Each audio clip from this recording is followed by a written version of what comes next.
इस वीडियो में हम करेक्शन ऑफ एरर के टॉपिक से रिलेटेड एक एमसीक्यू को डिस्कस करेंगे। क्वेश्चन ये है कि after the preparation of draft financial statements it was discovered that inventory item lost in a fire incident were ignored altogether. If the entity follows periodic inventory system, what would be the effect of the correction?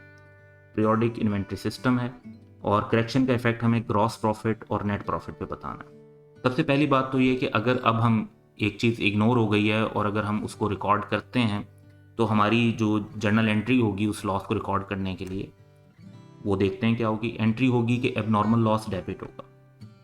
अब abnormal loss debit होगा तो abnormal loss क्योंकि cost of sales में record नहीं होता, वो admin expenses में record होता है, तो हमारा नेट प्रॉफिट कम हो जाएगा। ग्रॉस प्रॉफिट पर कोई इफेक्ट नहीं होगा क्योंकि इस एंट्री का effect sales cost of sales GP तक नहीं होता।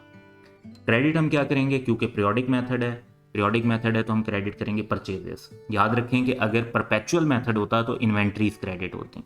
तो परचेजेस को जब क्रेडिट करेंगे तो परचेजेस क्रेडिट होने से, परचेजेस का एक्सपेंस कम होने से नेट प्रॉफिट भी बढ़ जाएगा और ग्रॉस प्रॉफिट भी बढ़ जाएगा। ग्रॉस प्रॉफिट में भी क्यों चेंज आएगा, क्योंकि परचेजेस की फिगर कॉस्ट ऑफ सेल्स का हिस्सा होती है जो कि ग्रॉस प्रॉफिट से ऊपर का लाइन आइटम है। अब अगर हम ओवरऑल इम्पैक्ट देखें तो उसकी तरफ फोकस करते हैं। सबसे पहले अगर आप नेट प्रॉफिट को देखें तो नेट प्रॉफिट अगर 100 रुपीज़ से कम होगा तो 100 रुपीज़ से ही बढ़ेगा, यानी नेट प्रॉफिट पर ओवरऑल इम्पैक्ट जीरो होगा। ग्रॉस प्रॉफिट पे अगर देखें तो ग्रॉस प्रॉफिट ने सिर्फ इंक्रीज होना है परचेजेस के क्रेडिट होने की वजह से। सो हमारा जो करेक्ट आंसर होगा वो ऑप्शन ए बनता है कि ग्रॉस प्रॉफिट ओवरऑल इंक्रीज होगा जबकि नेट प्रॉफिट पर ओवरऑल कोई इम्पैक्ट नहीं होगा। Have a good day.